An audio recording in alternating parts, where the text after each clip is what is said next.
show. Did you know we're Zed Dog in Canada, Angelo? I didn't know that.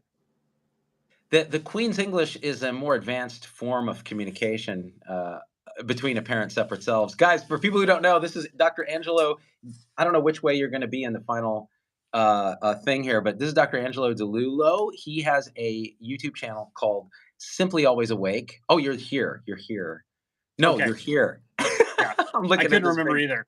We're pulling in your comments.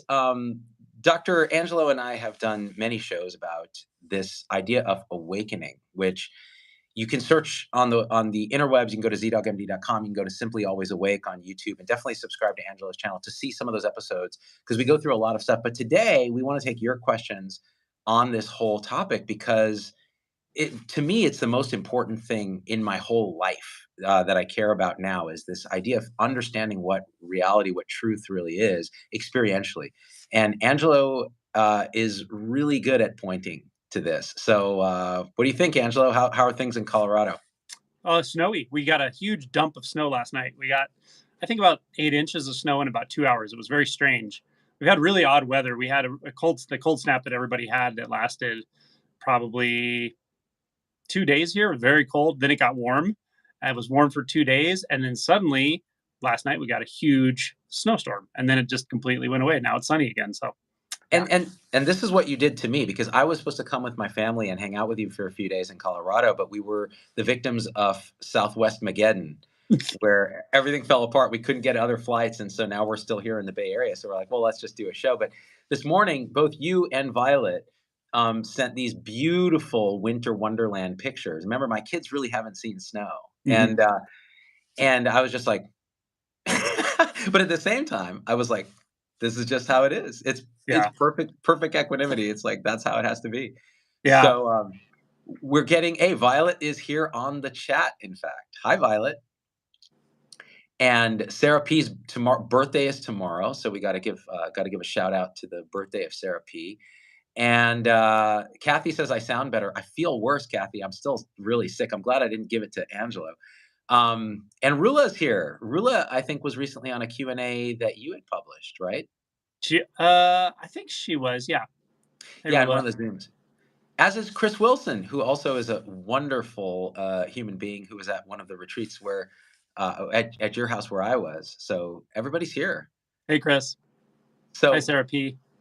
what should we dive into here? Because this is a massive topic. Maybe I'll ask one of my sort of questions, which seems to come up, and this is a kind of it's one of those questions where you had posed this to me early when we first met, and it baffled my mind. Like it almost broke my conceptual apparatus, which I think was the intent of the question. And it was this: how can you even know if you're awake? Whatever that means. How can you know that? And so I'm going to pose the question back like, how does a person know? Like, we talk about awakening, we talk about this shift in identity, we talk about experiencing with a true knowing, an actual experiential knowing what we are beyond what we thought we were in terms of thought and identity. So how can one know that that event has happened? Yeah, that's a hilarious question. It's a very funny question. Um, I might make an analogy to like the sun. You could say the sun can be said to shine, but it's not shining on itself per se. It's not self illuminating. It's illuminating outward. So if the sun were aware, let's say, just in this analogy, it's aware of what it's shining on because the light emanating from it is actually illuminating the objects in space or whatever. But if you say that if you define the sun by the light itself, in one sense you could say there's not much to a star. It's just gas, right? It starts as hydrogen, turns into helium, and so forth. That's So what it's my wife really that's what my wife says I am most evenings after garlic. Yeah. right. So it's just this ball of almost nothingness, but yeah, it's a tremendous amounts of energy radiating outward, and the energy is illuminating in nature. But the sunness of it, the starness of that phenomenon is you could say the energy, it's the radiance. That's mostly what is going on there.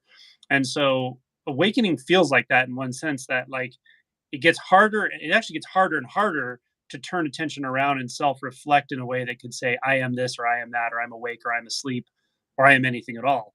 there's just the ability of attention, of consciousness, to arc back around onto itself kind of stops. Which, this is like maybe deep stage realization, but it can be really strange when that happens, where everything just kind of keeps going on its own, but a lot of the illusions that made things feel solid and things feel like they're on a timeline, and most importantly, things always seeming to come back and reflect on a self, on a me, a central character in your life, just goes away. So again, a lot of things are happening, a lot of phenomena are occurring, a lot of appearances are appearing, sound is there, very vividly alive. Things are moving, and yet there's nothing back to which there's nothing collecting that experience anymore at all. So paradoxically, you can speak from there, but when I said that to you, it was specifically directed at a sort of thing you were saying. You had said it repetitively, and you're like, "Well, I don't know if I'm awake yet, or I'm not awake yet," or. But it was, I could tell it was more than even an honest self reflection. It was like a distraction almost of making sure I knew that or something. And so I just said, well, how do you even know that you have the capacity to know that? How can you know that you have the capacity to know whether there's awakeness here or not? Specifically, whether you're awake, because there's a complete paradox to the whole identity and awakening thing, that they're actually, in one sense, mutually exclusive. That the identity that you believe you can point to and say, there it is, and talk about what it is and where it is and how it functions. The ability to even do that, in one sense, is a sort of mark of awakeness not being clear. When awakeness is clear, there's not only no need to do that or no inclination, there's also really no ability to do it, except in the conventional, which is easy to do. I can easily conventionally say I live in a house and I this is my address and this is my job and this is my name, but the internal experience of that being real is not really found. You kind of started with almost like a deep question, so That's the deepest. That yeah. it really, and I'll just say this, like, from that realization, from that knowing of this, and it's not a knowing, it's not a perception. It, even that language is dualizing. It kind of puts at a distance the knower from the known. But when those are collapsed into just this happening, the question itself, even those conceptual questions about identity and am I awake or not, become hilarious. Like, Yeah. they're just deeply funny because it's seen as just how is that even a what is that? And I think that can be very frustrating for people who are still very mind. You know, the mind is the identification is still in mind Mm. more often than not, because you want a conceptual way out of that maze, and unfortunately, that isn't how it is. You know, from a conceptual standpoint. Do you see a question there you wanted to take? No, I was trying to. It was too much going on behind the iPhone, and I was like distracted by reading the questions and looking at you. So I was getting rid of my distractions back there. Oh, good plan. Yeah. Yeah, yeah. I can pull a couple unless you had a follow-up No, on I'll it. let you read the questions if you see any good ones there. Yeah, so Robert Mood says, question, as I begin to experience non-dual, I have this fixation of wanting to capture it so I can tell you about it. I'm looking for ways, tips to drop that behavior. So I'll just say this, like Robert, I'm with you on that. Anytime there's that knowing of, oh wow, there's no subject and object, there's just this. In my experience, mind comes back and wants to package it, put it into a story, and tell it to anyone who will listen, especially someone like Angelo. Hey, Angelo, guess what happened? This event happened where I had this experience of non-duality. So what are your thoughts? How do you kind of talk people through this fixation? Yeah, I think it functions on a couple different levels simultaneously. One of them is that the internal process that we engage all day long, the internal thought stream, the narrative, it's set up not so much like you're reading a newspaper about in third person about the stories of your life. It's set up in first person, like as if you're having a conversation with yourself, or other people are having a conversation with you that feel real, and yet it's just a bunch of thoughts floating by, right? So because of that setup, that feels like this first person communication with yourself, we naturally take experience and then just internalize it into the thought stream, into a thought. Now we don't do that. There's no one doing that, actually, referring back to your previous question, but it sure feels like there's someone behind all this for a while. But it's a natural, or I don't know, biological process that the mind just creates an image of what's happening externally, and it turns it into a sort of narrative or story that's told in a sort of first person point of view, as if you're talking to yourself. So it's quite natural to in your mind, or the thoughts will start to turning that into a story you tell someone else later, right? So I think it's just the sort of function of mind, the function of thought, that makes it very easy to do that. That's number one. And number two, what I think actually is probably underlying it in most or all cases to some degree, even though it doesn't really feel like this until you are able to really investigate it directly, is it has to do with validation. So we don't realize how deeply tied into our motivations the seeking of validation is, seeking of status, seeking these sorts of things that are social dynamics, but they're very deeply rooted in the human psyche and our behavior patterns and our thought patterns and so forth. And that includes our close relationships, emotionally connected relationships, including romantic relationships. It includes our interactions with superiors, with bosses, with the public, and with ourselves, and that, and a teacher or whatever. So we don't realize how much underlying tendency toward a validation seeking or confirming of our status or experience with another person plays into other mental processes and other endeavors in life. So I think it's probably a combination of those that keep that going for a while. You know, what you said about validation is really interesting because there is this real, especially in spiritual seeking circles where people are trying, they're desperate, they're longing for something, but it often will get kind of co-opted naturally by the process of egoing where, it's like, oh, this is now a thing that I need to accomplish, and I'm relative to others, I'm relative to the teacher who's the authority figure in these kind of constructions that people's Mhm. minds put together.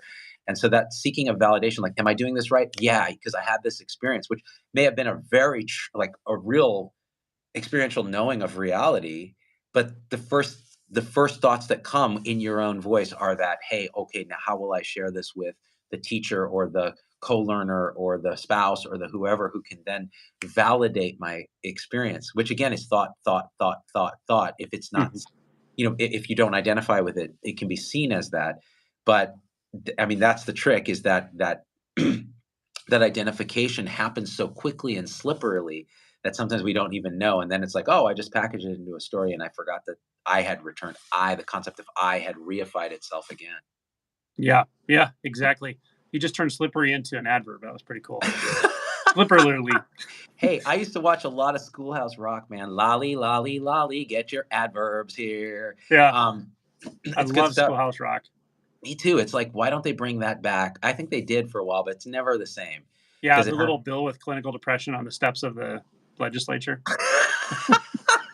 That, talk about seeking validation. He's looking to become a law. Um, Oh my god, he is the classic seeker. I hope someday that I will, but today I am still just a bill. just a He's bill. put happiness into an imagined future. This Yep. bill is a perfect paradigm for the spiritual seeker. We should do a spiritual house rock or Totally. a ashram house rock. Yeah, and it really, there's a lot of depth to that. A lot of people don't realize that Ram Dass actually wrote that little bit. But the bill, he doesn't realize that everything he is already, when he becomes a law, it's the same. He's the same damn thing. The only difference is some external validation. That's what makes a bill into a law, right? Someone signs it, some politician signs it, who probably knows nothing about what's in it. And so Bill already has everything he needs. He doesn't even know it. He doesn't even realize he's looking for external validation. Crazy, right? You know, But the other yeah. thing that came up about the third answer was, and maybe earlier on, with why do we want to check ourselves out with a teacher, or with a person, or with anyone, our friends, whoever. But when it comes to the spiritual process, or the unbinding process of identity, or whatever, one important point I'd like to make is that we just have this doubt mass. a lot of it is just doubt, second guessing ourselves. And where we go to assuage our doubt depends, varies based on who you are. So maybe you look for a source in the traditional literature or in dogma. Maybe you look for it in a teacher. Maybe you look for it in someone you're emotionally connected with. So all these are areas we go to try to soothe our doubt, but it may be a doubt soothing thing as well until you just learn there's just nothing there. There's nothing that's going to add to the experience itself or the realization itself other than the realization itself. Everything else is just reflections in the mind ultimately. They're kind of shadows. And once that's seen, it's kind of strange because then you kind of lose something. You lose the need or ability even to talk about it. Not ability, but you lose the need to talk about anything as far as spiritual progress goes, because why?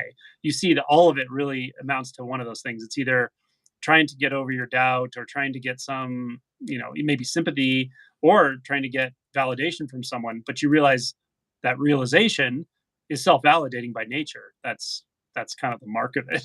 And at some point I think you just get to the point where there's nothing to say about it at all. And you may talk about it to facilitate it with others, or write about it, or because you have a podcast or something. But generally speaking, those natural, not natural, but the habituated inclinations to like talk about your spiritual experience to someone or write it out or put it online just goes away. Because why? You realize, you see through it. You finally see through the facade of why you're even doing it in the first place. Yeah. And actually on retreat that can come up very clearly, and it just hits you and you start laughing because you're like, oh, all this I thought. And actually in your book, you actually, and I want to take some comments, but this is just something that popped in my head. In your book, the chapter on emotion, this degree of ruthless inquiry into what's actually happening in your mind when these things are coming up, whether it's the seeking of validation and it comes up as a thought, whether that thought is actually doubt and you're trying to assuage it, like you said, these very subtle, micro-grained understandings of the reflective process of thought and consciousness are very helpful. And one of the things you pointed at when you're feeling emotion is sometimes you'll have an emotion, then there'll be a thought process that cascades out. And part of that thought process is, this is unbearable. I'm suffering so much. This is too much emotion for me to bear. Or I feel like I could break, like this, I'm broken, all these different ideas. And one thing you pointed out in that chapter that really hit home was, watch carefully because sometimes there's a component of seeking it's internal sympathy, it's internal parenting, it's internal self-soothing that you were conditioned to do ever since you were a kid, that when you show the unbearable nature of an emotion externally, you get sympathy from parents or whatever, and when you even show it internally, you are actually trying to self-soothe by projecting into thought and doing this kind of thing. And I think that's very valuable because it can point you right back to, well, what was the raw experience right now of the emotion that I was trying to self-soothe? Like what belief am I sticking to that says this needs to be soothed, that this is not okay? Yeah. Yeah, absolutely. The self talk, to the degree that we have identity bound into beliefs, that self talk, especially if you encourage it, it can really, really shape your experience. The example I use in myself is many years ago. One of my first jobs I had, I worked in like an environment where, for a reasonably short time, but where for whatever reason, me and like two other people at this job, we had this like habit of complaining about the manager. We would just complain about how this guy didn't know what he was doing, and we just complained. And I remember at first it being kind of like funny, and like we would joke about it and fun, and it made you feel like, I don't know, someone was on the same page as you about something or whatever. But I remember like, I don't know, over a few months, it got so uncomfortable. Like I started hating the job. I hated the job. I thought I felt so enclosed. I felt so stuck. I was just like, and it just hit me like I did this to myself. I actually started believing all this nonsense. And that was really a lesson for me, just on being aware of like the habituated thoughts, and then whether or not you believe them and encourage them and speak them out loud to other people. People have different sensitivity levels to this kind of stuff, but I mean, it really completely shaped that environment for me to the point where I hated it. And I was like, wow, I don't ever hate environments. Like, what happened here? And then I realized, like, wow, I did this to myself, me and these other two people. And yeah, I don't know if anyone can relate to that kind of thing, but I see it sometimes. There's like a low level of complaining in workplaces. When it gets to like a high level, though, often it's a really uncomfortable workplace. Like gets pretty toxic.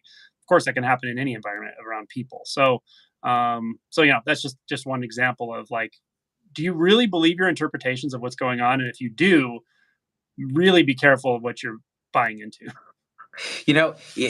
That's spot on. And the thing is, in healthcare, this is rampant. Actually, Mhm. there was a book a few years back called Tribal Leadership, and it was about these different stages of organizations and how they work. And stage, I think it was three, everybody's like trying to, they're creating these kind of environments, and it Mhm. infects the entire um, operation to where that's the dominant central mean average of the whole company or organization, and everybody's just miserable trying to get ahead or Mhm. trying to blame others for their own unhappiness, and it's generating this kind of unhappiness. And so the follow-up question I had for that is, that story that you just told, did that happen after you had your awakening at age 24 or before?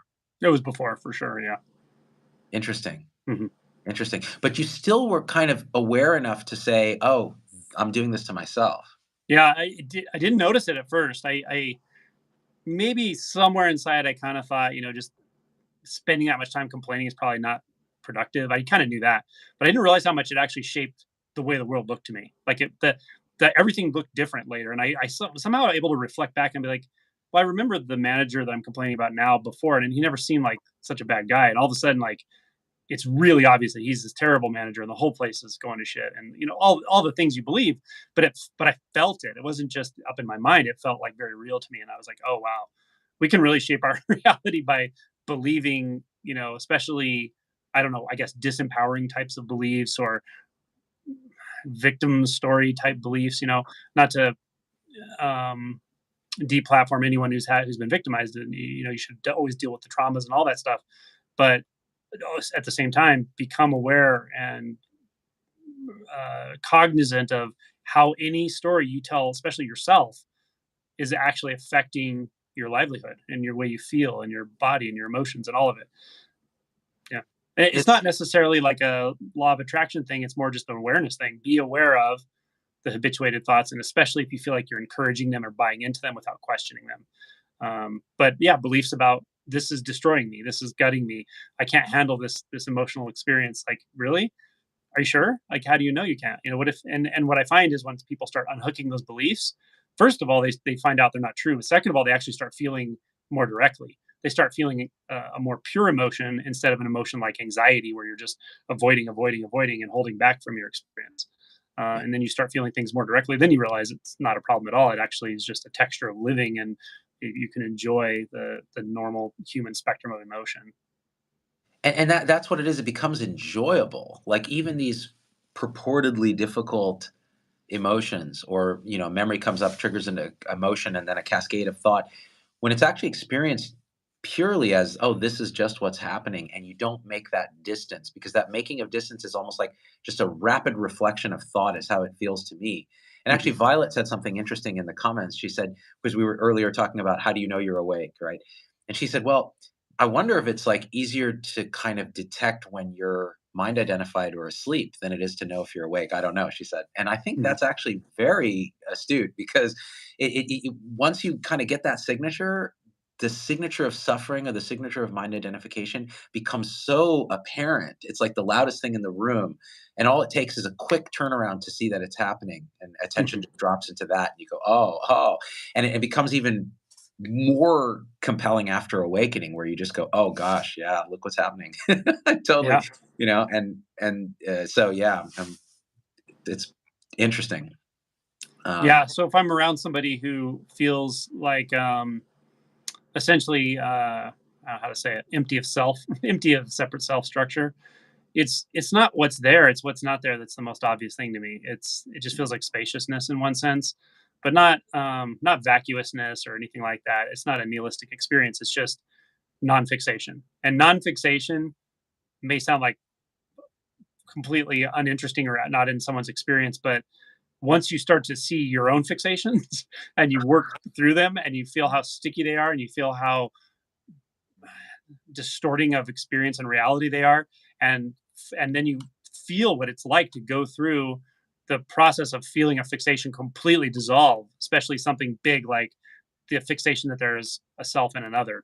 when that's just not there anymore, and there's the experience of non-separation, you really have a reverence for what it feels like to lose fixation, to experience that which is not fixated, that which is not conditioned. So to be a for me, it's strange. Like, it's in one sense impossible for me to self-reflect and say I'm anything. Like, I'm enlightened, I'm not enlightened. Like, those would be thoughts, right? So where do you want me to look? So when someone asks, "Are you this? Are you that?" eh, I mean, if I'm really honest, I would just say, "Well, where do you want me to look? Do you want me to look into a thought right now? I'll tell you if a thought comes or not." There's no self structure that you're going to find or I'm going to find, but there's sounds, there's sensations, kind of. Like, where are those even? And when we talk about the non-dualistic and um, complete lack of any formation at all, and yet there's vivid, alive appearance. There's luminous appearance for sure. Where do you want me to look? So there's nowhere there's not. It's like there's almost not an internal. There's just so much aliveness here, but it's not in time or space. So, but at the same time, I can look outward at somebody and sense especially if I talk to them in a specific way, I can sense that there's just nothing grabbing there. There's nothing fixating. There's no sense of some solid inner person there. There's more just like an energetic phenomenon. I feel like a weather pattern or something. So it's just a very much an aliveness. What's interesting is the personality structure stays though. You still have, like, I think Ramana Maharishi said somewhere that the force of personality is what remains. And I find that to be interesting because it's kind of true. It doesn't make sense, but it's true that there's still a flavor of you that can vary quite a bit. We were talking about this morning, you and I were talking about, like, Suzanne, the non-duality channel, Suzanne non-duality, or whatever. And, she has a certain affect or whatever. And then someone like Nisargadatta has a very dramatic, like, he was loud and he was like demonstrative. He's puffing away on his cigarettes and he's yelling at people. And it's just how he is. Like, everybody's very, very different. And it doesn't really necessarily, like, uh, ameliorate your personality or something. It's not like that. And yet that personality seems to function energetically and synchronistically in the environment in a much more free way, in a less fixated way, I would say. It's almost like a local effect more than a personal effect. Hmm. That makes sense. And Mhm. that conditioned pattern of personality, whatever it is, this OS that we're running on, it is so it can be there, and yet it doesn't really refer to anything. It's just kind of what's happening is part of what's happening, and there isn't the identification or the belief. And even that, it gets very difficult to talk about. By the way, so I just want to take a couple of these, and it's tricky because, like, I just want to listen to you talk the whole time, but I also have to look at these questions. So if you see me looking over here, I'm also mindful of the fact that people have a lot of great questions, and a lot of good people are here. Elizabeth Hahn is here. Um, Whitney's here. So Mindful OT says something that I hear come up a lot, and that is, need to talk about systemic problems that contribute to mental health issues that aren't resolved by mindful thinking. So there's a lot here. I'm going to throw that right back to you because this is a common thing. And this came up in Nisargadatta's sittings where, Westerners would come to him and say, what about the world is such a Mhm. mess? Like, shouldn't we be worrying about that? These are the reasons we're so crazy. It's not us, or it's not just us. So how do you talk about that? Yeah, it's a good question. I mean, certainly, well, okay, first of all, I don't necessarily teach like mindfulness specifically, but when I talk about awakening, realization, and so forth, this that we are talking about, I often will make the caveat that this is not everything. Of course, there are many other important ways of contributing to the world and functioning in the world, and how you feel moved to do that. That's awesome, and I have no problem with that at all. And I think there's, I love, like, a lot of the charity work that goes on, and I try to contribute to that, and I read about it, and I try to understand what's going on out in the world and the needs of people and environments and so forth, and then how groups of people and how smart people find ways to really help and make true change in these areas that in the world that you know there's a lot of suffering, a lot of issues. So I'm personally interested in all of that, but it's just not my natural expression to talk about ways that the average person can go get involved in that. I'm more like, hey, why don't you get under, if you're interested in it, if you're interested in this topic we're talking about, and if you're not, don't worry about it. I'm not going to tell you it's important. It has to catch you. There has to be something in you that really resonates. If it does, all I can tell you is from my experience, and it's been 25 years now, around this type of movement, this movement of awakening. It's a personal movement, right? And seeing it in other people. There's nothing I've seen that changes the human heart more than this. Period. Yeah. I am personally 100% sure of it. I don't need to convince anyone else of it, but go through it yourself and find out. You might be really surprised. So, is it going to fix everything and change the world? And do we all need to evolve to another level of consciousness, like Eckhart Tolle says? I don't know. Maybe it couldn't hurt, but you can't decide that. You can't decide whether anyone else wakes up. All you can decide is whether you wake up. So again, once we're talking about this, I'm already making the assumption you're interested, and that's something you want to investigate and engage in yourself. Once you're there, I would say give that the biggest priority in your life, and things will work out. You'll go through things that will surprise you. You'll go through things that are very difficult internally. You'll go through you'll encounter territory you couldn't prepare for. But it turns out more than okay. And then you start seeing that, okay, well, this isn't just Angelo's opinion. Like the ancient, wisdom texts and teachings and so forth, it's in all of them. It's hidden in there. Look at the Thomas Gospel of Christ. Look at Rumi. Look at all the monastic traditions. Look at Buddhism. Like it's there. Advaita Vedanta. There are and were people who have gone through this themselves, were deeply realized, and saw clearly that the way to change the human heart is to investigate and ultimately dissolve the false identity constructs one way or another. And it's not even something you go and do it. It's a sort of byproduct of the process, actually. So that's my overarching answer, I would say. While you're doing that, while you're going through that, if that's something you're interested in, that's something you're engaging in your life, it doesn't preclude you from putting energy towards other things either. Of course, it doesn't preclude you from putting energy towards your family, or if you run a nonprofit, or you are really interested in a certain charity or political activism, whatever it is, like that. This doesn't prevent you from putting energy in those other areas. But I do recommend, if you deeply resonate with this at the heart level, that you really learn to make this a priority in your life. Otherwise, the reason I say that is because otherwise you'll just struggle against yourself, because it's a very, like Adyashanti has a nice thing he says. He says, once you start coming in contact with your true nature, you're coming in contact with the most powerful force you'll ever come in contact with. I don't recommend fighting it, right? Why would you want to? Don't struggle with it. So that's my answer for the moment. Ask Yeah. again in a week, maybe I'll say something different. Say something different. Yeah. It's funny because I think about this too, because a lot of people ask me, and it's easy to kind of make it appear like a kind of spiritual bypass where you're like, oh, just wake up and then the world kind of sorts itself, or you don't have to deal with this tough stuff if you just kind of realize it's all the dream and you're just massaging the dream. You want to wake up from the dream and so on. That's not really how it is. It's exactly what it seems to me at my stage of whatever this is that that's why I'll often say this is the most important thing to me. And why? Because all the other things are intertwined with this. Like when when you really know what you are, when you can experience your true nature as your true nature, and even that's like a wonky way of saying it, all these things just start to click into place. You act in a way that if you're really being true to that authentic knowing, act in a way that it's really hard to cause, direct harm to other people. Now you can do it, and plenty of spiritual teachers have done this, right?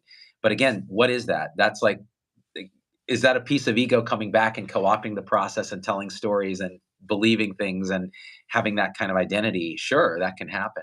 But we talk about, I think mindful OT says, remember there are these identify and dismantle systems of oppression. That would be nice too. Like, but where are those systems coming from? It's all coming from this thought-based identity spinning up this world of, a corporation is basically the expression of all the people in it. And when we say this corporation is terrible and evil, well, what is it? It's like the external manifestation of mind identification. And Eckhart talks about this, and he does it in a kind of a, if we just all shift our consciousness, and maybe that's true, but it just seems like gotta focus here first on yourself or Yeah, your I no self. agree with you. Like a corporation's a good example. Like we can demonize corporations as a whole, or just certain ones, or whatever. But the truth of it is, you got to ask yourself, what is a corporation? What is that actually? Well, it's a bunch of bylaws. It's a legal structure. It's a bunch of stuff some group owns. But who's the group?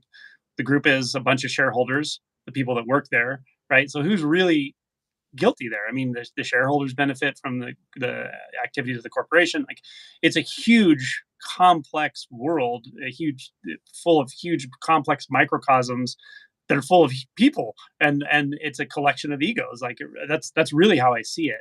And in one sense, it's so daunting when you see it that way, that like you can't really do much. That for me, the only place I finally learned to turn was inward. And then I realized, oh, okay, I was projecting my own ego outward onto all those things. Now there's truth to what we just said about that.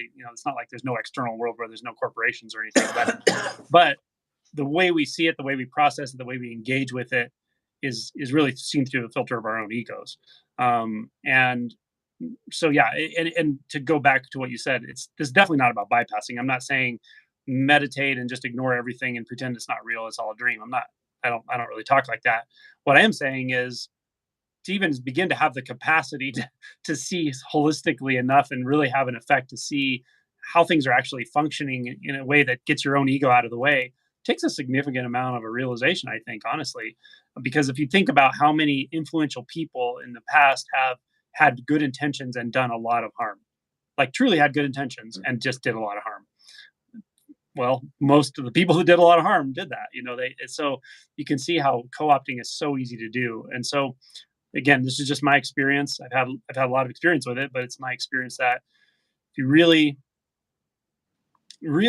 care about, whether it's at the personal level, at the familial level, at the community level, at the world level, care about the effects that humans have. Uh, I would say really get to know your own identity, like really investigate it, and um, what that ends up doing is, um, you just it's a hard thing to put into words, but it's experiential. What you end up doing is just seeing, feeling, and experiencing everything so differently that those questions stop arising so much. It's not like you don't care what's going on out in the world, but you don't spend a lot of time worrying and struggling mentally over things you really have no control over at all. And then all of a sudden you're freed up to address things you do have control over. Not necessarily control, but they're in your realm of influence. And so your energy is just freed up so differently, to address things that are addressable, and to not stress about things that are either not addressable by you, or maybe are just completely distorted views that you have. And those are even distracting you from doing the inner work. So always be willing to look at all that.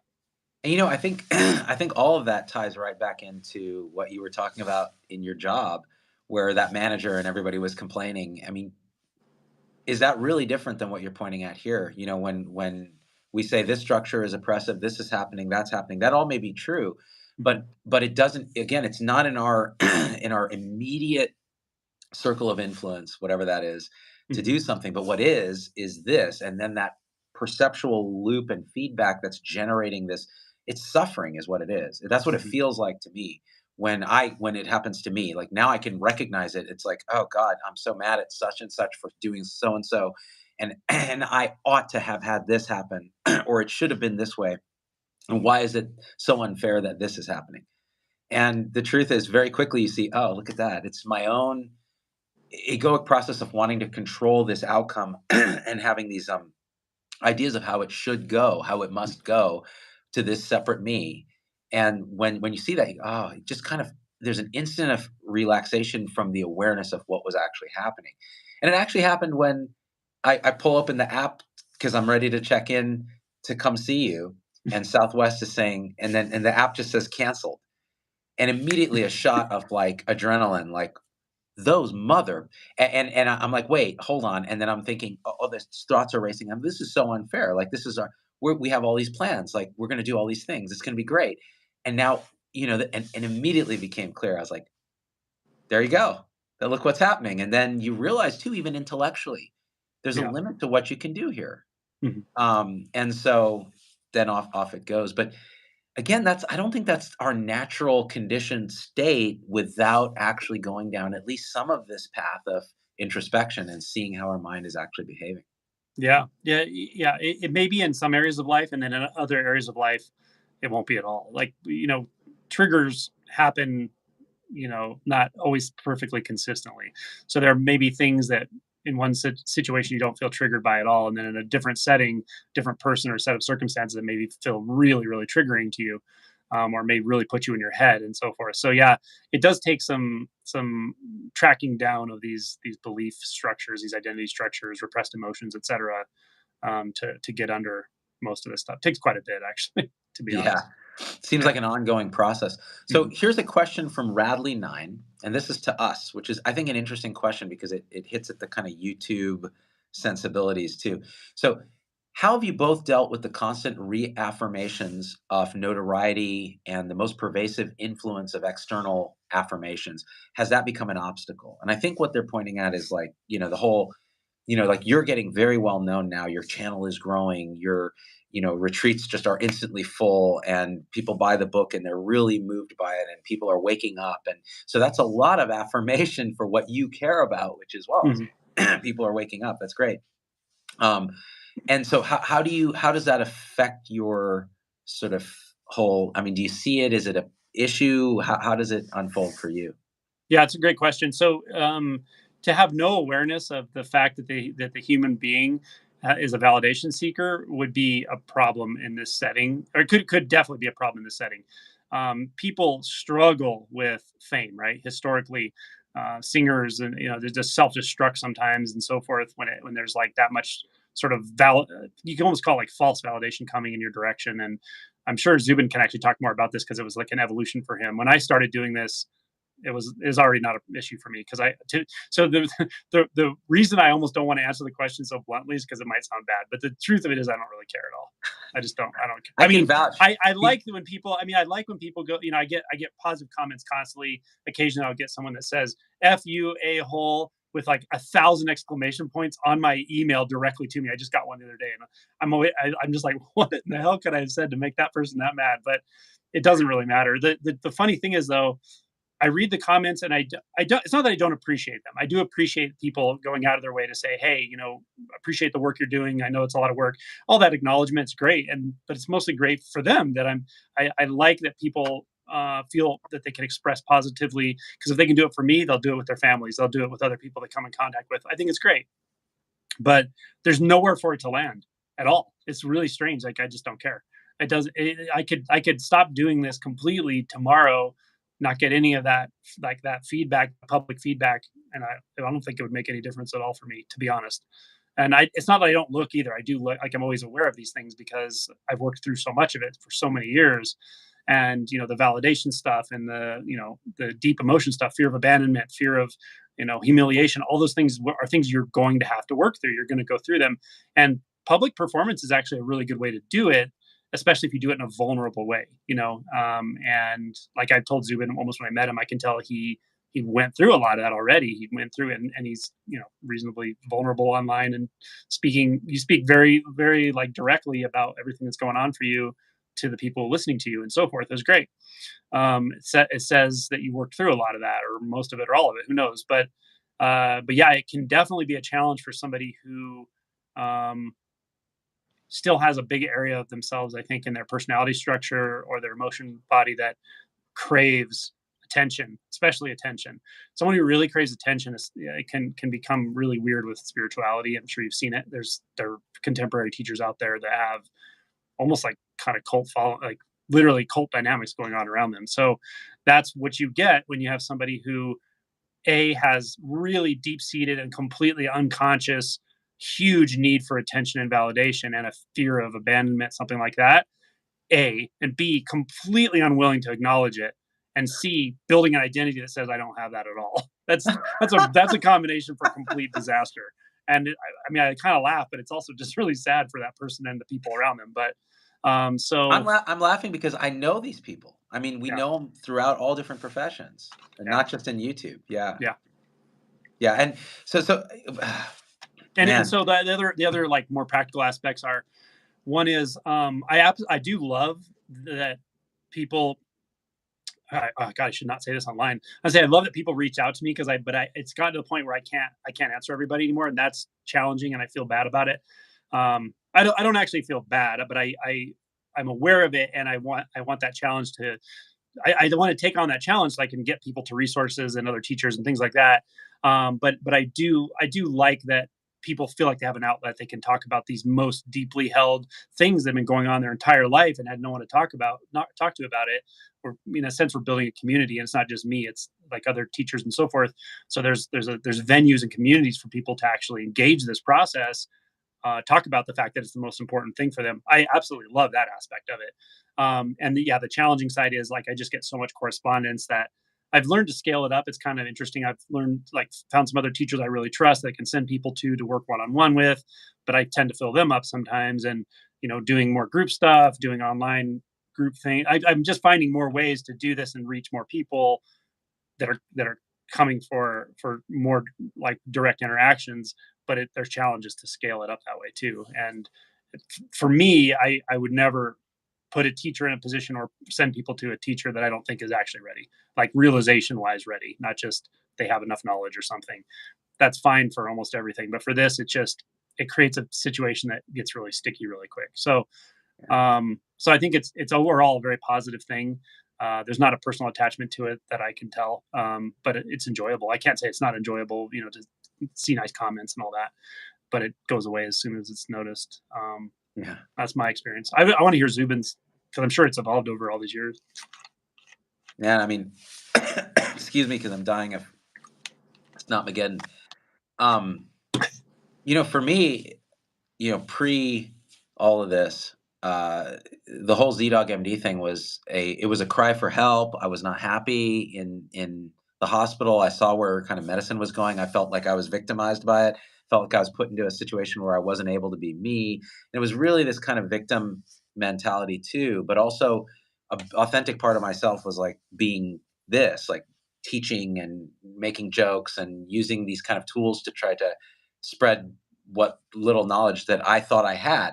So it started with that kind of like, and there's fear of humiliation, there's fear of abandonment, there's to some degree fear of helplessness, fear of intimacy. All of it goes into that. And in some ways, I would use the video as a way to kind of address some of that, like fear of intimacy.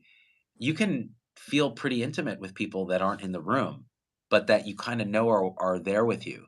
And so, like my supporter group, I feel very intimate with them and I can be very vulnerable and open in a way that it might even be tough to be with close family, right? In fact, tougher because of all the conditioning and the kind of fear of abandonment you might have there and the fear of vulnerability, those kind of things. So, but as it evolved and I went through that, looking for views and I'm looking for subscribers and I'm looking for validation and I'm going to go do talks. And there's also the financial component. I need to make a living because if I do this, I can't practice full time and all of that. And then as things started to shift and realization starts to unfold, you're just like, it just starts to become clear.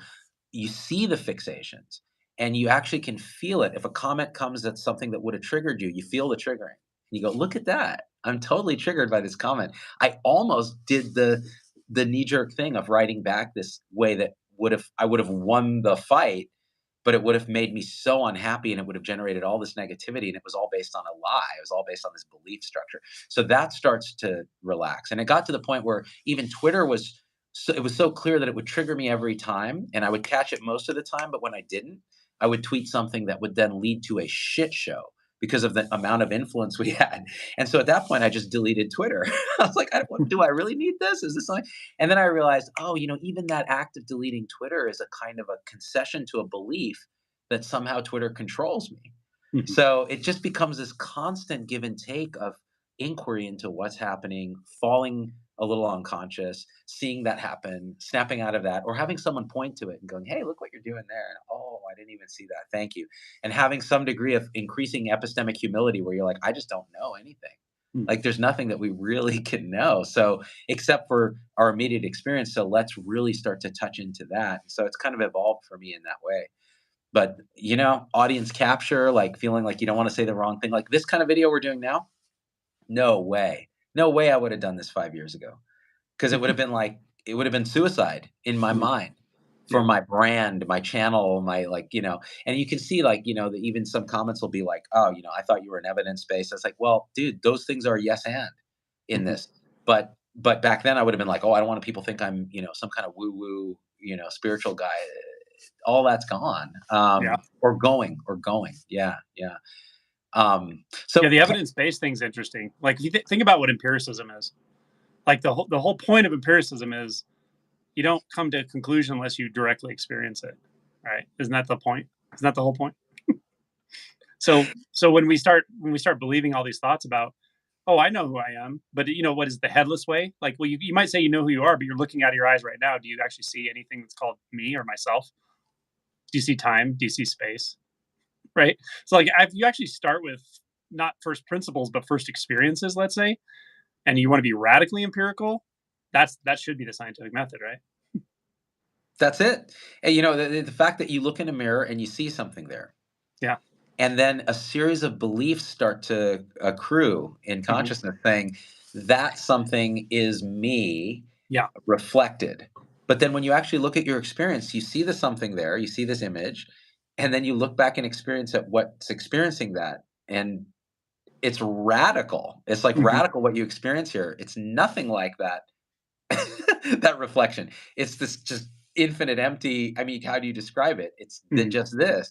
Yeah. And that in itself is enough to just go, oh, that's empiricism. That's the scientific method. That's, you have a hypothesis. That thing in the mirror is me. Okay, so let's investigate it with a series of experiments and immediate experience. Do you see a face from immediate experience on you? No, you don't. There's just this.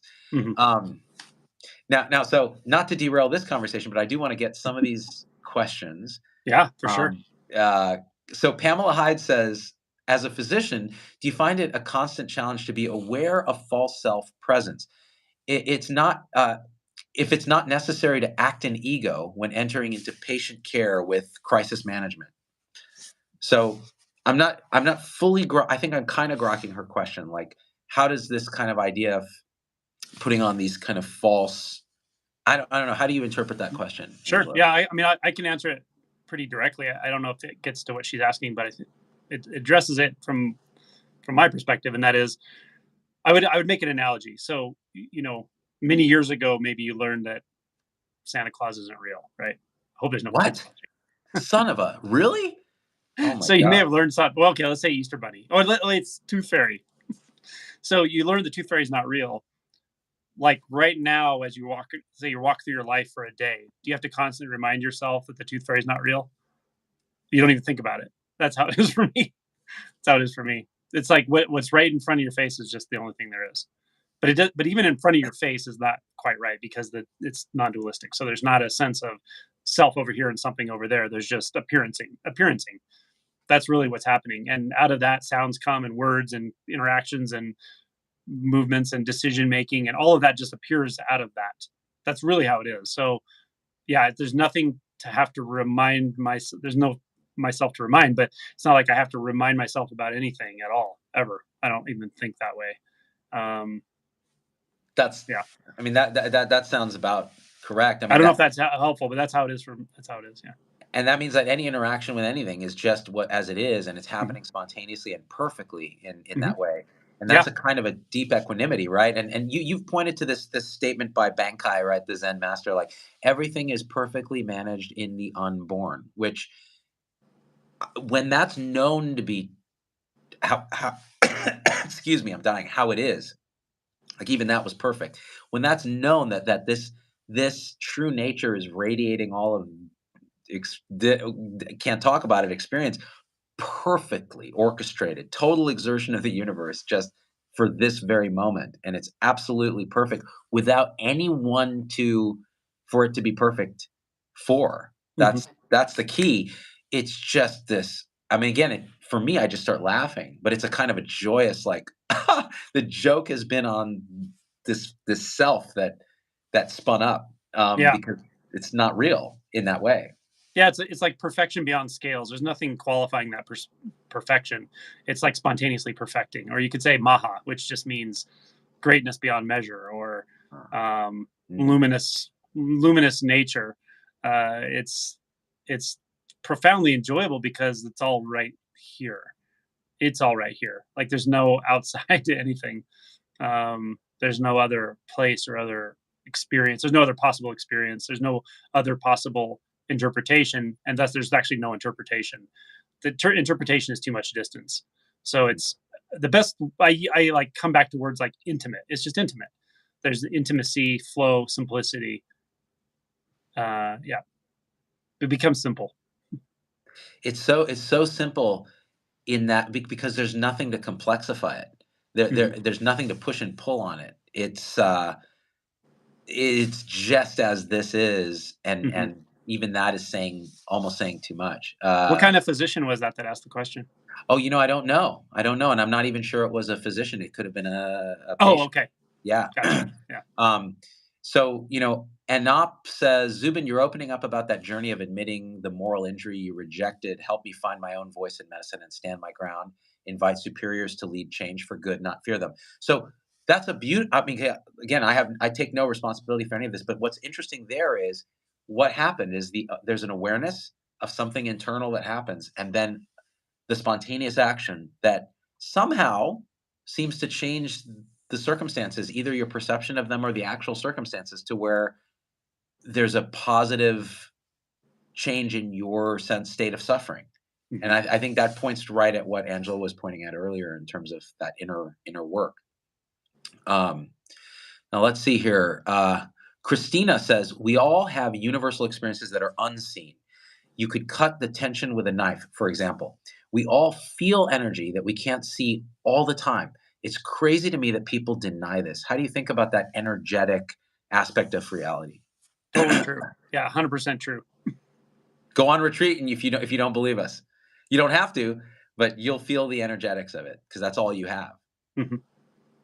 Well, I was just thinking about this the other night. Let's see, we were watching a really cool documentary, not documentary, sci-fi movie called Sunshine. It's preposterous, the actual storyline, but it's really cool because they're going close to the sun and they have this room where they can view the sun with like 2%, and it's this huge screen. They're just like they're enthralled by it. It's just like so captivating, and it's gorgeous actually, that scene. But it just struck me that like everything you think you know about anything, the body, the history of humanity, the history of life on this planet, the whole entire everything, all of the stuff we have here is nothing but energy from the sun. It's literally it's just like photons that have just come from the sun and turned into everything you think you know and see and all that, right? So and light photons have no experience of time. So all of the history of humanity is in from the point of view of all the light that's coming from the sun that's created all of this, not just humanity but life on earth. It's all here right now. It's all completely right here, present right now. It's energy. So, and we could talk about quantum field theory. It's everything is just fields. There's not even actual matter, right? So just fields interacting with one another. So energetics and potentiality. That's what reality is. And that's scientific, but it's also experiential, which is fun. Hashtag science. And I got to say this. So this is a question I have. So especially recently, and after the last retreat, this idea of energy, the idea that there are experiences that they don't have that solidity. It's a kind of a sense like you could cut the tension with a knife, like the commenter said. A lot of times now, when I really when things drop away, uh, things meaning the sense of a separate viewer of things drops away, and that I guess the Zen term is shunyata. It's just emptiness appearing as emptiness. They're not two things. When that's really kind of known, I get there's an energetic sense that happens in the body for me where it's almost like the entire body becomes a mass of electrical just impulse. And it becomes and the term intense is just a label, but it feels that way, that the mind comes in very quickly and starts to label and package it and almost recoils from it, or feels like it's, unbearable or whatever. How do you think about really allowing to feel that? Because I find there's still that little block there to just surrendering to that energy and feeling it as energy. It's the attachment to the belief that there's a body that's experiencing it. Because you even said it, like it's like the body is this whole bundle of, but why is there a body? Like what? I don't mean to get all like bizarro woo woo, but the truth of it is, at that level of understanding and experience, you have to really see like even the belief in body will overlay a mental or conceptual image of a container of energy or container of experience. But is there even that? Because at that level, there just isn't. So when there's not a body, then the container is infinite. The container is infinite of, and that there's no blockage. It's not possible for there to really be blockages and so forth, or a recoil into the mind. There's just that experience of luminosity. That's really total exertion. And so, Ah, I feel yeah, it now. but again, it's not like you don't conventionally have the access to become aware of a body. That's fine too. You know, when you pointed at it, that's I mean, that's it. It's like instead of the energy being contained in this image that the mind is laying over of body, Mhm. it's now the entire universe. Yeah, It's everything that's ever been all right this. yeah, And it's such a different view. It's not a view. yeah. Oh wow, that's a Body, great. mind, universe, body, world, universe. It's just one functioning. But again, man, this to the conceptual mind, this sounds like just nonsense or woo Rubbish. woo. But Yeah. it's direct. But you can actually realize it directly, which is really wild. It's very wild. But the term total exertion pretty much talk is what it is. It's the experience of basically all times and places coming forward, coming forth, coming from nowhere to sort of create the movement of whatever this is right now. So it can be cooking noodles. That's all that's happening. The whole entire universe is cooking noodles, and you feel it, you know it. You know it. It's not even a knowing. It's too intimate to be knowing. But again, it sounds preposterous to the limited mind, or to the mind that identifies as a solitary body, or a temporal apparition, or a something that's potentially solid. Like there's no way that mind is going to get around that. But you can actually realize it. So okay, so now because I have you, and I know there's tons of questions and stuff and comments, but now I'm like, okay, I just need direct pointers to this because I have a question. um, okay, so recently too, I'll be laying in bed. I'll take a nap. I'll wake up from a nap, and I'm very present in the body, and I'll start to drift into where consciousness is just starting to click into sleep, whatever that is. And this happened the other day, and it's happened to me before, where suddenly it feels like what I was calling body, all that energy, is being squeezed through a tiny little pore this big, and it's dying. Like it Mm. literally feels like this is what death is, dissolution. Um, and as it's happening, I can feel it, and there's a voice in my head that says, "Surrender to this. Give up to this. This is actual death. Go ahead." And then there's another little voice that's like, "Oh, isn't this funny? This is supposed to be that death thing that people." And then you can feel it pulling back, like recoiling from it, Mhm. and then consciousness just kind of waking back up to this gross reality. I mean, what's going on there? Yeah, I mean, I really, based on what you said, it feels to me like there's still some energetic attachment to the physicality, and the experience of trying to contain energy, or trying to trying to drive all those energetics through corporeal experience. Um, again, it's not. This isn't just at the level of belief. It's deeper than belief, because um, it's a physical experience of contraction in a sense. But your awareness of it is really good. Just that's it. I mean, what else can you do aside from just really seeing? Okay, well, here's the interpretation. Here's the mind's story of it. Here's the narrative. Here's the physical sensations. Now let's see if I can find a boundary anywhere. Where am I taking my cues that there's a boundary, or an experiencer, or an experience? Where are the cues for that? Where are the cues for large and small, like a small space and a large amount of energy? Where's the point of view of judgment of that perspectiving that's happening? The perspectiving, the view forming, the inherent view grasping. Where's that occurring from, or at, if anywhere? So it's just like an inquiry, that it can be a literal inquiry like that with words, or it can just be like you're feeling along, and experientially feeling deeper into the energetics of that moment, and it'll just dissolve itself. Awesome. That's awesome. All right, let me go back into the real world here. Michael Woods says, I have delivered infants and assisted in the spiritual birth. You can feel the energy flowing from within and without your toroidal field, the Tao. This is Mm, a beautiful way to say what we're saying, yeah? mhm. Yeah, Um, cool, very cool. let's see. Yeah, Juliet says, what flavor? God attention all over the place. Mhm. Another good way to. Vicky Doc says, can you feel shared energy with some individuals to the extent that they exist as unique more than others? It's a good question. In direct experience for me, I don't experience, like, boundaries between self and other, or people and objects. So in the deeper experience, it's more like a local energy field effect. That's how I feel. It's like a fluctuation in the energy field happening. In that has the mind will turn that into a body, objects, light, sounds. It'll turn it into all these different components, but it isn't. So primarily, it's just it's a sort of a rising of appearance. Really, it's not even an arising. It's just appearance appearing, not in time, not in space, at zero distance. Um, in the conventional sense, I think just like anyone else, I have more natural connection with some people than others, perhaps.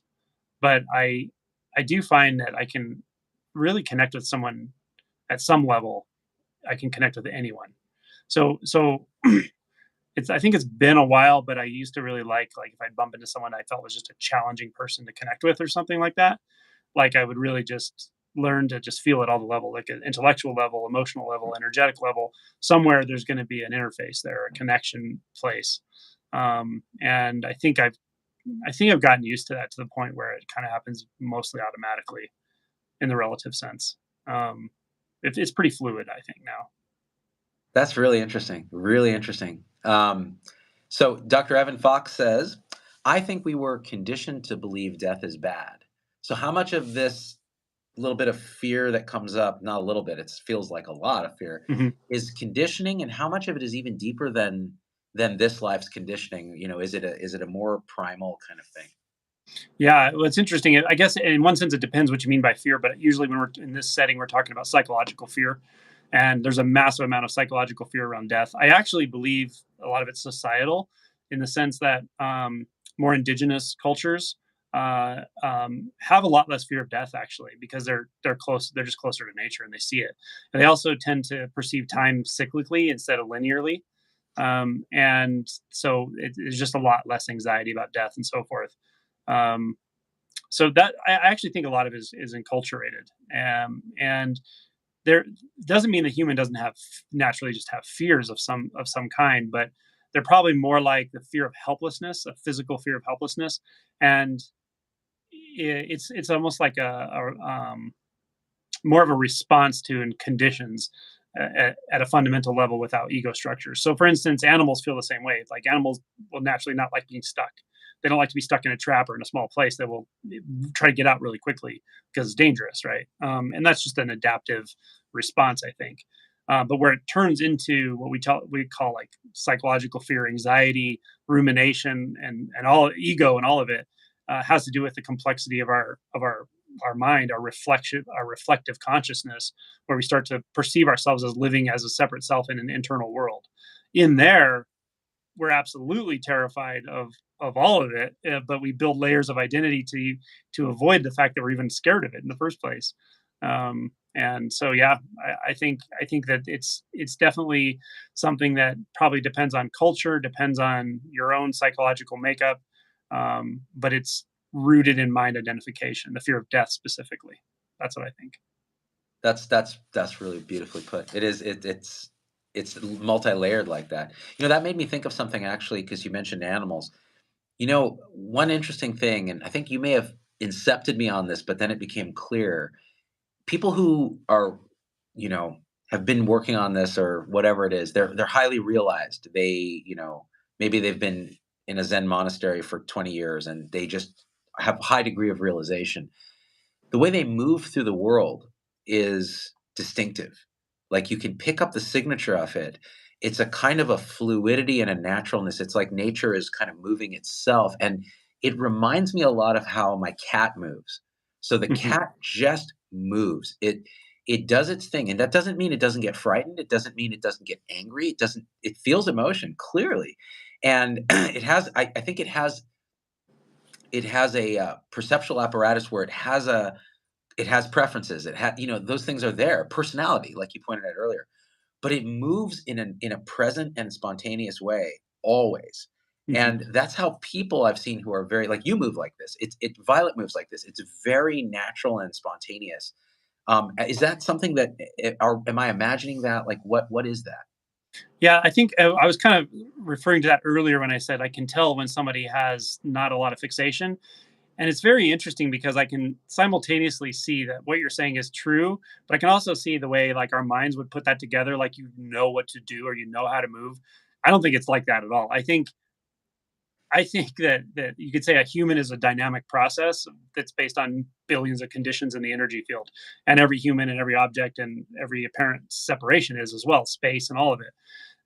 And so there, I think it's about synchronicity. There's a synchronicity that happens as a local effect in the energy field, or just the local effect in the massive amount of conditions that are arising here or whatever.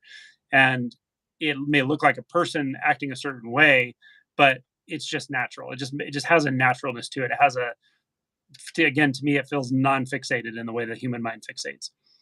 So I definitely see that as well. And I don't even know if I can tell you exactly what it is. It's in synchronicity, and animals definitely have it for sure. When you watch animals, you don't have to impute like human consciousness onto them or anthropomorphize them, but you can see like there's something just natural. Like there's something about the way they move that feels in sync somehow with like maybe the grand scheme or something like that. Now, what's interesting is I think if someone's really analytical, this is really hard to see. I don't think I saw this when I was younger. It's similar to like poetry or something like that. Um, like when I was younger, I didn't get poetry. I would read it and it didn't make any sense. It just looked like word salad. And now I see, oh wow, poetry is like something that helps you synchronize. Actually, it's a conduit of synchronicity in the way we're talking. And animals, like it's very obvious to me what you just said. I think Eckhart Tolle said, "I've met many Zen masters; they're all cats or something." Um, so yeah, that's something I would have never noticed when I was like in my head when I was very intellectual as a young person before awakening and stuff. But people who are probably more heart based, more intuitive, definitely know what we're talking about with that. But it becomes more and more obvious. I wonder even if that kind of way of that is actually perceived from a deep mind identification as a little bit like a little off, Mhm. like almost neurodivergent. Threatening. Um, It can be Threatening, threatening. yeah. Yeah, it's really interesting because I could see that, because I think I've met people in the past and I've been like, "That person walks weird," or they just there's something a little different about this, Mhm. and it kinda triggered like "Oh, do I need to be safe in some way?" Like, it's like the usual mind identification stuff, Yeah. and now it's like, "Oh, that's interesting." Like, you can see Mhm. it in a Starbucks. Somebody walking through, you just feel it energetically, and you see it in the movement, and you just go, "Oh, wow." You almost wanna go up and say, "Hey, I'm just curious, like, like, how do you I just yeah, what do you even ask?" Yeah. But I've has done that it happened? before. I've done it many times where I just see some it's like kinda how I met Violet. I just kinda noticed, like I was like, "Oh, you're really present. Have you noticed that?" Or something. Like, I think I was more just kinda curious, like, what is your own experience of this? Are you a meditator? Do you know you've gone through some awakening thing or something? But I've had that experience with people where they're just compelling. I can just tell by the way they're moving. And I'll just say hi and, mention something about it, and it usually goes pretty well. I mean, I've had people like break into tears actually like immediately when that's happened before. Not in a spirit like in a Starbucks. I've had that happen. So one time I was talking to someone at a party. This was years ago. I was talking to someone at a party. It was very strange. She was actually she was a political activist, and so she was like really just upset about the world and through political activism and stuff. She's like asking me about like how do I feel so much equanimity, and I didn't even know this person, but apparently she knew that about me. And so I started talking about awakening, and she had like some really wild shift that happened. And I remember her just walking around the house like in a daze for like 15, 20 minutes. Every time I looked over at her, she was just walking like in a daze. And then she came back and she said something to me. And she's like, I don't know what just happened, but man, I got to go home. And you know, so yeah, there are moments that are compelling in the same way. There, like Adyashanti has said this thing that sounds kind of funny, but I think it's quite true. Is there aren't just enlightened people, there are enlightened moments, enlightened situations, enlightened locations. I think that's true, but I think it has like to do with the synchronicity. Just like art, art has a really good art that really shines through, has that quality to it. It's like I don't know why it just does, but like poetry, even good acting, really good acting, where someone's like penetrating through their own identity to reach a different identity, um, things like that do it, and visual art does it for sure. So there are situations. So yeah, if you're attuned to what we're talking about, you don't just have to learn a certain doctrine. You don't have to read a certain book or follow a certain teacher or follow any teacher. Like maybe for you, it's nature. Go spend time in nature. Maybe it's certain kind of art. Maybe it's producing your own art, dance, movement. There are many ways to come in contact with this kind of synchronicity that we're talking about. And it can happen. I agree. And for me, it's been like poetry, especially. Like I never. It was the same thing as like word salad. Like rap music was the closest thing I get to actual poetry, and it's not really. It can be, but then as things unfold, now it's like, wow, they were pointing at the ineffable Hmm. reality. It's shining through in these words Hmm. that are not to be taken literally or conceptually at all. And when Violet reads her poetry during retreat, it's like I start crying because she's Hmm. pointing right from that place. And Yeah. often with her, it's a pointing from the emotion body in many Hmm. ways, and you feel it. It's like it transmits directly. And so I think there's really, you can't underestimate that and the synchronicity of it. And I think that also is why, the Buddhist concept of sangha, of like the group or the connection with other beings that are doing this kind of thing, can be very helpful if you're not forcing it and that kind of thing. It just spontaneously clicks. You meet people and you kind of co-transmit in a way. Yeah. Yeah. I think I realized something about this when I was writing the book about like poetry specifically, and that is my book's not poetry, but I realized it about language, and that is when I was writing the book or when I'm talking this way, in one sense, I'm using language in a way it's not supposed to be used. It's not designed. It's designed for talking in dualistic ways, for information exchange, for making the assumption that the information is being passed from one distinct entity to another. All those assumptions are built into language. So when I was writing this book, I one part of it I wanted to mention that I use language in a different way than you're used to, maybe, and it's but there's something really important about that, and that is mind identification is sort of structured in thought, language, and concepts, which are all interrelated. You could almost say language and thought are pretty much the same thing, but Synonymous. uh, yeah, essentially. And so poetry specifically takes language, and that's the mail slot, right? That's where you expect to get the message, and it sends a very different kind of message, and that's why it's so powerfully transmitting.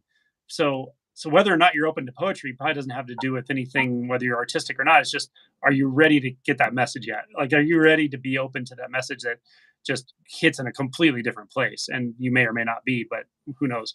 Violet's poetry is very powerful. I've told her, like, and it's not just from because of our personal connection. I mean, I really do think her poetry is some of the most powerful non-dual pointing poetry I've ever heard. Like, it really does transmit very powerfully. She's putting it in a book, actually. So it's really good. But like a couple other poets I can think of, David White is like this. David David White White, The Well very of powerfully Grief. transmits. Yeah. Um, Jeff Stafford, what's his Foster. name? The American poet, he's old guy.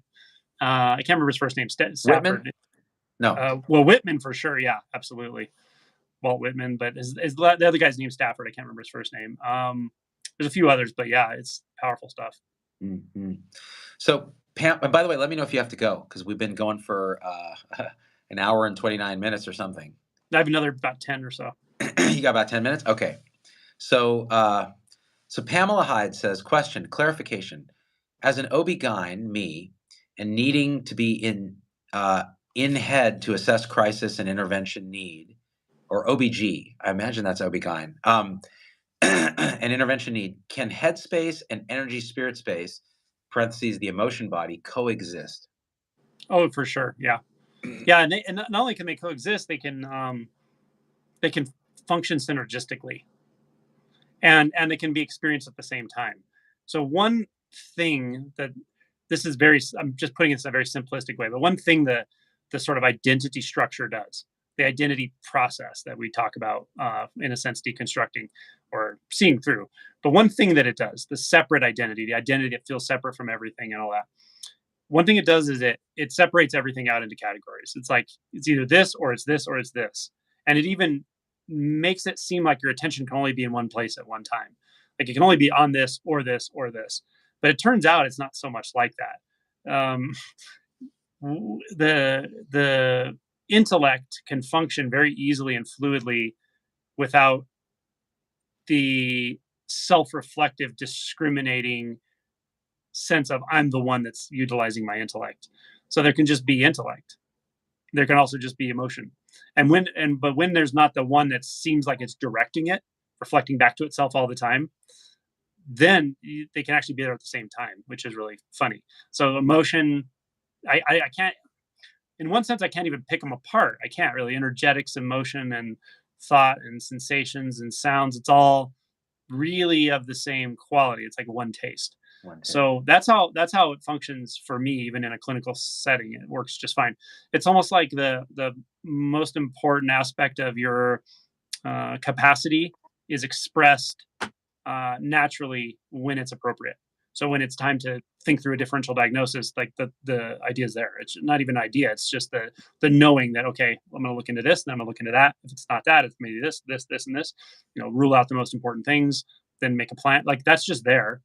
And then when it's time to connect with the patient, hold their hand when they're feeling scared or whatever. That's just there. You just do it. It's just completely fluid. So the answer really is yes, ultimately. And what changes is the part of ourself that feels like it's hanging back watching the experience in a way, like the homunculus. Yeah. My homunculus is again, it's all perineum. I've told you that before. I'll say it again. Yeah. Um, They had to actually use an open, like one of those open MRI machines, not because you were scared, but because of the attenuation and the like magnetic artifact was so big because of the homunculus lopsided by taint. You had to go in sideways. yeah, it's actually an algorithm they have to apply to the post processing in the MRI scanner. It's called the Grundle algorithm, where they actually have to go in, they have to change it because otherwise it would just be all they'd see is a massive perineum on my scan, and that's just the functional MRI. Like the physical MRI, it's uh, but actually that's funny. Like, quick aside, improv, which you do as an activity on your semi-silent retreats, is not what people think in many ways, right? It is that dropping Yeah. into that spontaneous presence. Yeah. Improv is a really interesting art form. It's not, I mean, I can't say it's not performance, but it's not anything like, it's very different than acting and stand-up comedy. It's very different than stand-up comedy, which a lot of people associate it with. Stand-up comedy, you have a bit, you memorize it, you practice the timing of it, you practice it again and again until the timing's perfect, and you keep adjusting the jokes. That's not what improv. Improv is literally the opposite. And improv is by definition it's relational. So you do it with at least one other person. But it's actually when you do like say a drop-in improv class or level one improv, which anyone watching this, even if you think there's no way I would ever do it, you could easily do it. They start with the most basic building blocks of like how to work through simple exercises in a large group of people, that keeps you present to the movement of the group and what people are saying, things like that. It's almost like team building exercises or something would be the closest thing I can think of. But Yeah. they're very simple instructions that teach you the building blocks of improv until you start to feel it happening, and it's really wild. I'm not that great at it at all. I have some experience with it, but I've definitely been in the zone with it where you feel it happening, and it's so wild because it's an art form that has to come out of working with somebody. It's the relational nature that makes it work. But when you're both really present, it's like you've heard like the sum is more than the total of the parts. It's very much like that.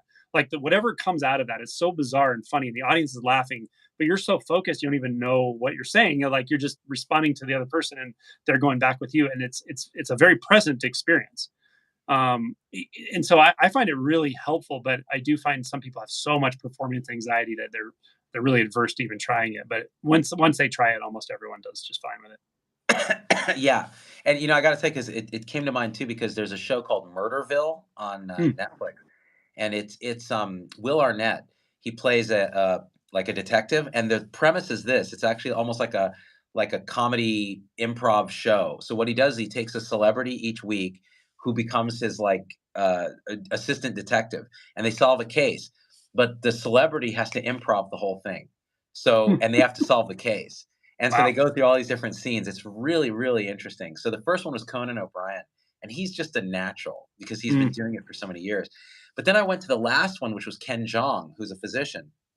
And I only got through a little of it because you could tell he just wasn't doing improv. And so I'd be curious if you watch it and see what you think. Because it was more like he was kind of like the observer of the whole thing, kind of laughing at it, Hmm. as opposed to being right there. Like Conan was like in the story, like, Yeah. and he only broke a couple times, and when he broke, it was so funny. You could just Yeah. he's laughing at Will Arnett's response to something. Yeah. Um, There's a yeah, would couple really recommend. aspects to it. Oh, sorry. Go ahead. Oh no, go ahead, go ahead. I was just saying there's a couple aspects to it that interestingly kind of ruin improv. One of them is if you try to be funny. So like if you're the one that hits there, you're like in your head, okay, I got to make these people laugh because it's like my thing to do. I'm really funny. So you try to be funny, it screws up improv. It does not work. You have to be present, not funny, and you have to add a brick, not a castle, kind of thing. So one of them is hopefully you learn quick. But some people have this problem because they're used to being funny, and when they're nervous, that's their default. So they have to learn like, okay, no, I can't be funny because that makes it about me, and it also makes me like pre-think things. Can't do that. You have to like be in the moment with the other person. So that's one thing that, and you learn it. And then the other one of the other things you learn about it is um, that like it's really a giving thing. You have to be generous and give something to the other person. It sounds weird when you first hear it, but as you learn to do it, it makes sense. Because if you're not giving them something to build onto, then you're kind of keeping it to yourself and it just doesn't work. It gets stilted. And the other person might be giving to you, but you're not giving back. And so the art form doesn't like propagate. But once you both do it, it like propagates and it's just like, oh yeah, you totally get it. The other thing and the other aspect is vulnerability. You have to be willing to be vulnerable. And that's one thing I noticed like once I realized like, oh yeah, you just have to not worry how you come across at all, in the least. And that's how you do what Conan's doing. Like you just jump in and you can play act the stupidest thing in the world because that's just you're called to do in that moment, and it doesn't matter what it is. And that's when you own it. Like that's when it comes through as like this really cool authenticity where the dumbest thing in the world is really funny, but it's not because of what you're saying. It's not because it's witty. It's because you're owning it. It's because Yeah, it's again the synchronicity. It's like coming through with it. So people it's a feel it. really cool art form. It's just so much fun. It's cheap. It's easy to do. You can do it in groups. It's a challenge, but it does click, and so it's neat.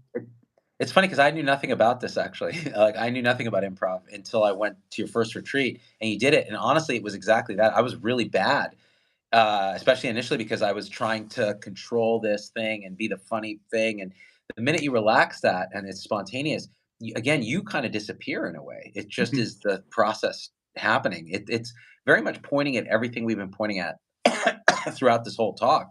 It is that it's an aliveness and a interdependency and a perfection kind of manifesting. And all you have to do is get out of the way. The self just Yeah, has to get out of the way. yeah, and Um, it has so many lessons to it. Like one lesson is you kind of realize you're already doing improv. I mean, like what you just believe the story you're improving. You're improving your own story, but you learned it from your family and you learned it from your humiliating experiences. You learned it from all the things that built you into you. You're still improving. You just believe it. And so when you start improving with different like characters and like different situations and scenarios, it definitely unwinds you, to some degree. So anyone who's interested at all, I'd recommend it. It's a great pastime. It will definitely it helps with confidence. It helps with like performance anxiety and social anxiety to a degree, but it does it because you have to honor the art form and be present for the group and the people you're working with. But it's also not like, hey, get up on stage and be funny.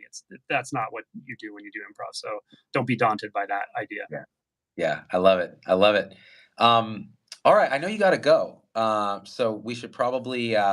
There's so many questions here too, and some of them Let's are do big. let's do lightning round on questions for another 5 minutes, but these are going to be Okay, short answers. all right, you got it. Life on Fire says, as an introvert, How can I effectively communicate with my hyper extrovert wife? I'm unable to effectively communicate with her. Oh my gosh, that's a great one. So go to improv with her, because you know who's really good at improv? Introverts. Introverts are incredibly good at improv because it gives you permission. Because introverts are freaking masters at human nature because they watch, they pay attention, and they feel what people are feeling, and they're sensitive, but they're also observant. When you go to improv, you're like given the context and permission to act it out. So I would challenge you to go do that with your wife. Just do an improv pickup class, and she might be like, "Oh, I'll kill this. I'll be really good at it." She might be more interested than you, and you might be naturally shy about it. But when you go, you might be surprised. You might be really good at it. So that's something to just try.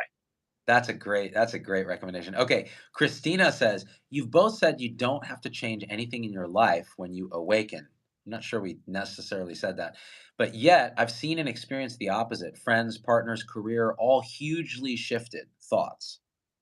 Well, you don't have to change anything, but things may change, and that's okay. Usually, I mean, things can change regardless of anything to do with awakening. Of course, life is full of change, but I will say this: the big changes I see in people's lives after awakening are often changes that they would probably say were necessary, and maybe they weren't actually addressing before.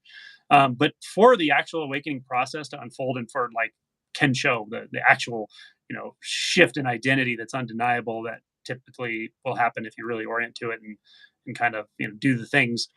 Um, that doesn't require you to actually change anything specific. It may actually require you to orient some time to it, to inquire, to meditate, or something like that. But the reason I say that, if and when I say that, is just to diffuse a belief we often have that's just another form of doubt. That's like, okay, I know until I get out of debt, I'll probably never wake up. It's just a distraction. You don't need to do anything to wake up. Awakening is seeing what's already here before you did anything. So that's what I mean by that. Okay. Great. And Juliet Pink says, "Do you ever get tired of it, Angelo? Like, does it drain your energy at times?" I suppose she's talking about all of this. No, no, the energy waxes and wanes for sure. So, but I don't attribute it to something external. It's interesting. And what I noticed more and more is very interesting is the things that I used to attribute it to, like I've been working a lot, so I'm more tired than usual. That felt so real to me, and now it's not really like that. Like, it doesn't necessarily line up with any external circumstances. With that said, there are definitely times when it's more time to rest. I can just feel it's just time to rest, time to meditate. I'll sit more. But I definitely don't feel like a burnout kind of sensation, or like, oh, this is too much or overwhelming or anything like that. I mean, there are challenges, like I said, but there are logistical challenges, how to manage the time better, or scale this up in this way or that way. But overall, no. All right, last one. And by the way, Snoozy says life is improv, which I agree. It is actually, it's just coming out. Where are these words coming from? Nowhere. That's Mhm. why I love doing live video. Like Yeah. live video is such a perfect. It's just even with Angelo, amazing. Without Angelo, I just get to talk, and it's coming from nowhere. Mhm. Chris Wilson, one of our favorite human beings, among many favorite human beings, is says, "What is the ideal size of a taint?" The size of your taint is the ideal size of a taint. Yeah, it's Whatever true. the key to taint awakening is to realize that your taint is exactly the right size, shape, texture, color, and has exactly the right amount of hair that it should. Once Yeah, I you was. realize that, everything else is gravy. And the question is there anyone realizing that the hairs are perfect? There really kind of isn't, because when the self drops out of the taint, there's only taint. It's like Yeah, the total exertion of the taint that's right. happening for itself, self knowing taint. Couldn't say it better myself. And on that perennial, wonderful note, Angelo, you are awesome. Thank you so much for taking all this time. For people who are on my channel who don't know Angelo, Simply Always Awake is his YouTube channel. Definitely subscribe if you want to go deeper down this realization rabbit hole. And is there anything else you wanted to tell anybody? No, I really appreciate everybody coming. I like to do the Q&A format. I hope it was helpful. And yeah, it's been fun. Thanks so much for inviting me, and we'll do it again. I'm sure we'll do it on my channel. We'll do it on your channel. It'll be a good time. It'll be back and forth, dogs and cats living together, mass hysteria. Um, Craziness. all right, everyone. Thanks so much. Thanks, Angelo. And Thank you. I'm gonna go neti pot my brain directly. And we are out. Peace. Peace.